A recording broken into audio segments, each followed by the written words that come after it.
Welcome to the Big Tech Gut Check for the week of March 4th, 2024. This is a weekly update on all things social media and big tech. This week, Instagram and Facebook were down for about 2 hours. Everyone freaked out and used X instead. Elon Musk was happy about that. He tweeted, "If you're reading this post, it's because our servers are working."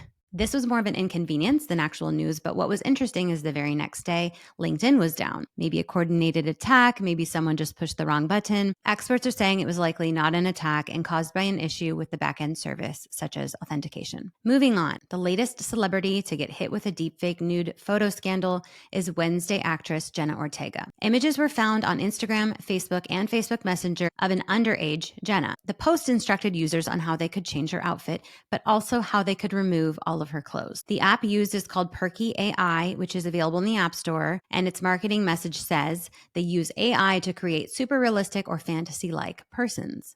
This includes NSFW, not safe for work, which can be sexually explicit. Here's where I'm struggling with this. Major media outlets are calling out big tech and calling for legislation when celebrities fall victim to deepfake nudes, but this has been happening to minors, everyday kids, for years. And I don't see that in the headline. I get it that celebrities' names are clickbait, but this is a bigger problem than just Taylor Swift and Jenna Ortega. This is happening to our teenagers and our children. These free Nudify apps are being used by predators and other kids to make our children look nude. This 100% should not be happening, and we're way behind in passing legislation to protect them. Why are these apps still available in the App Store? Now we're going to talk about Florida. So 2 weeks ago, I told you about a social media ban for kids under 16 in the state of Florida.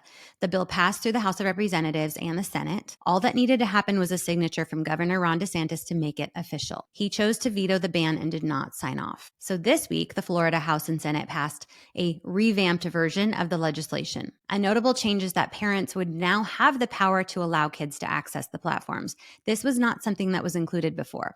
Before, kids under 16 couldn't access social media even if the parents said it was okay. Also, the age limit is shifted from 16 to 14 for opening new accounts. There are a few other changes. I would say that they watered it down to protect less children from social media harms. But the power and the money still lies with big tech. It's nearly impossible to pass legislation that limits their revenue. We see this time and time again.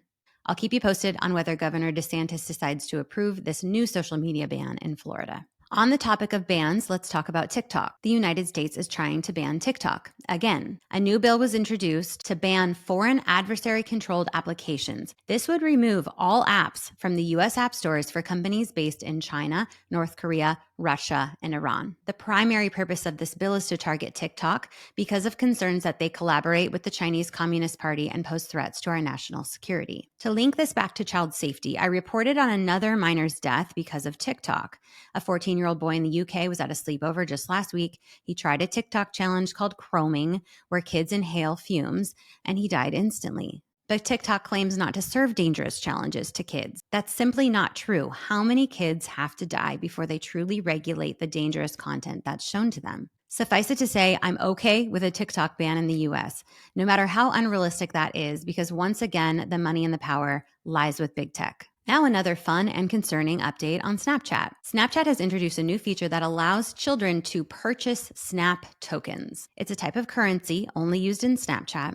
Tokens can be purchased at 99 cents for 80 tokens, and you can get 1,100 tokens for $9.99. A requirement is that you must confirm you're over 18 before you start using tokens, but this is just the click of a button. There's no actual age verification system. Snapchat is so freaking desperate and eager to take advantage of kids. What's going to happen is our children are now going to use our money to buy these useless tokens for things like a new outfit for their Bitmoji. What you may not know is that Snapchat is not profitable. In the 6 years since they went public, the company has been profitable on a quarterly basis only once. The only way they make money is through interest income, meaning interest that they make on the money they have in the bank. With roughly $3.6 billion in the bank, Snap's annual interest income is around $300 million. It's important to show a profit, so they implement stupid things like tokens or Snapchat Plus, where you can upgrade to do things like pin a number one best friend or know when someone watches your Snap story more than once.